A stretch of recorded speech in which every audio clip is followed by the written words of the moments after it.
ನಮ್ಮ ಚನ್ನಪಟ್ಟಣದ ಮಲೆಮಹದೇಶ್ವರನ ಸಿದ್ದೇಗೌಡನದೊಡ್ಡಿ ಗ್ರಾಮಸ್ಥರು ಪಾದಯಾತ್ರೆ ಮೂಲಕ ಸ್ವಾಮಿಯವರ ಸನ್ನಿಧಿಗೆ ಆಗಮಿಸ್ತಾ ಇದ್ದಾರೆ. ಇಲ್ಲಿ ವಿಶೇಷ ಏನಪ್ಪ ಅಂದರೆ ರಂಗಸ್ವಾಮಿ ಒಡ್ಡಿನಲ್ಲಿ ಒಂದು ಪ್ರಸಾದದ ವ್ಯವಸ್ಥೆಯನ್ನು ಮಾಡ್ಕೊಂಡಿರ್ತಾರೆ. ಸೊ ಇಲ್ಲಿ ಬಹುಮುಖ್ಯವಾದ ವಿಚಾರ ಏನಪ್ಪ ಅಂದರೆ ನಮ್ಮ ಏನು ಪಾದಯಾತ್ರೆ ಆಗಮಿಸ್ತಕ್ಕಂಥ ಭಕ್ತಾದಿಗಳಿಗೆ ವಿಶೇಷವಾಗಿ ನಾವು ಗ್ರಾಮದಿಂದ ಈ ಥರ ಬರ್ತಾ ಇದ್ದೀವಿ ಅಂದ್ಬಿಟ್ಟು ಇಲ್ಲಿ ಸಂಬಂಧಪಟ್ಟಂತಹ ಇಲಾಖೆಯವರಿಗೆ ವರದಿ ಸಲ್ಲಿಸಿ ಆಗಮಿಸ್ತಾ ಇದ್ದಾರೆ.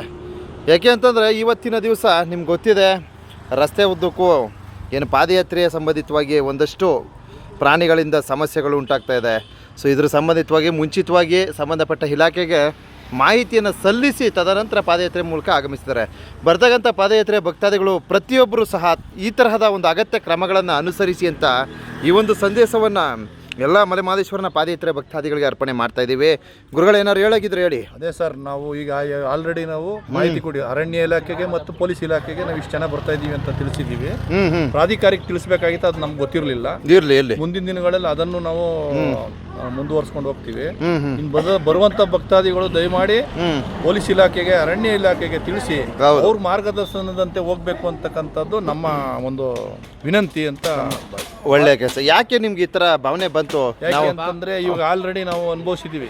70-80 ವರ್ಷಗಳಿಂದ ಇಲ್ಲದೆ ಇರ್ತಕ್ಕಂಥ ಒಂದು ಘಟನೆ ಹೌದು ಇವತ್ತು ಸಂಭವಿಸಿದೆ.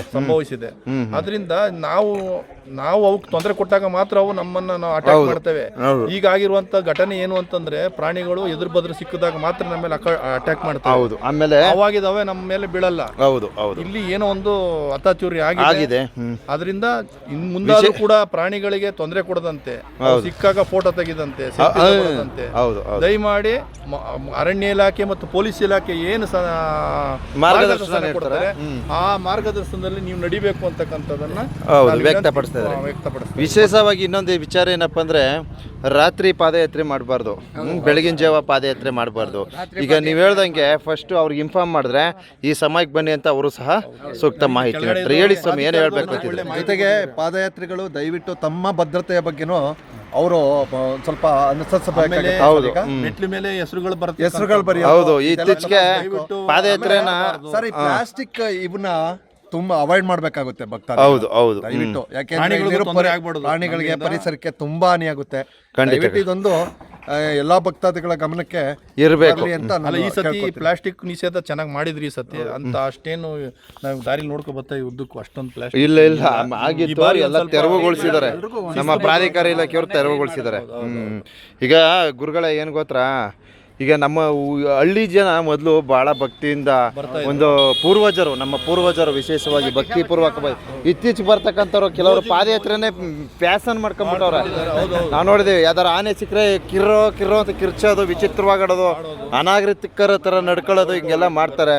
ಸೊ ಅದಕ್ಕೋಸ್ಕರ ವಿಶೇಷ ಏನಪ್ಪ ಅಂದರೆ ದಯವಿಟ್ಟು ಪಾದಯಾತ್ರೆ ಭಕ್ತಾದಿಗಳು ಯಾವುದೇ ಕಾರಣಕ್ಕೂ ಸಂಜೆ ಟೈಮಲ್ಲಿ ಈ ಡೌನಲ್ಲಿ ಪಾದಯಾತ್ರೆ ಮಾಡಬೇಡಿ ಅಂತ ಒಂದು ಮೆಸೇಜ್ ಕೊಡ್ತೀನಿ.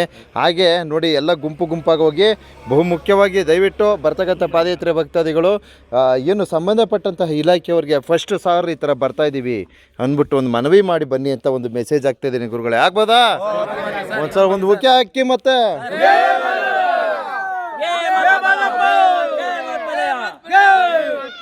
ಸಾಕು